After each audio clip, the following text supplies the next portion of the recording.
Yeah, g'day YouTubers, Tinker O'Toole again here with another video.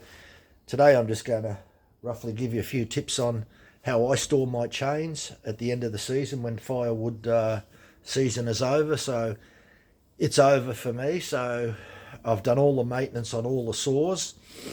That includes changing the spark plug, cleaning the air filter, pulling the cover off, taking the clutch drum off, so removing the circlip, look at the needle rollers, make sure everything's okay there, re-grease it, clean it and re-grease it, put it all back together. Take the bar and chain off, and I leave it off and hang it up because I find it much easier to store the power heads, even on a table like this. A table this side, which is about 4 foot long by about 2 foot wide, you can store quite a lot of power heads on it.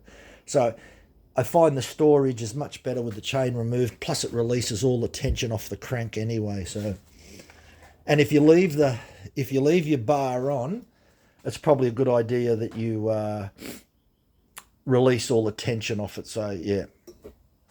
Okay, so the next thing to do is I drain all the oil.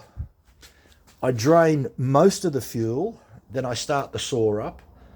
Then I drain all of the fuel while the saw's running, just tip it on the side and empty it into a container.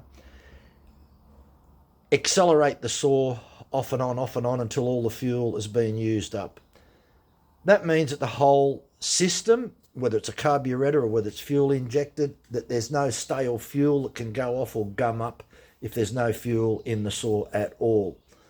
So, and I keep a logbook of each saw and when the spark plug was changed, and when you've got about 10 saws, sometimes it's you know which saws that you use in the most. So generally, if I don't use a saw much, I don't change a spark plug out until maybe 2-3 years, and then I'll change it out. But if I use a saw fairly regularly, it'll be changed once a year. If I use it seldomly, it's probably changed every 2 years.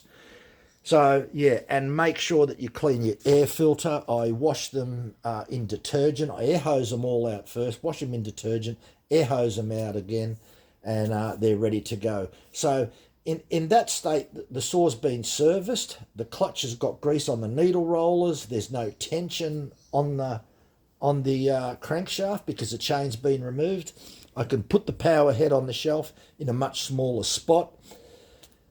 Generally, this saw here will run a 20-inch Samura bar and a 25-inch Samura. So that's what the Samura bars are for this saw. So even though I've got all these chains and saws hanging up in the shipping container, they can fit any saw. They're all interchangeable, but generally each saw and chain runs a specific saw. Especially the low profile stuff. They only fit certain saws anyway. So doesn't matter how many chainsaws I got, I always know which one goes on what, and it's much better. So when it comes wood cutting season, I generally just put the bar on there that was on last year and the chain, and off I go. Anyway, so that's my tip.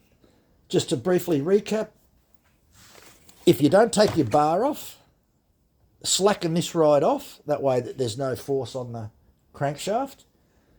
Make sure that you change your spark plug if it hasn't been changed in a while, and clean your air filter. Take your cover off and make sure that you remove your clip and re-grease your needle rollers on the clutch.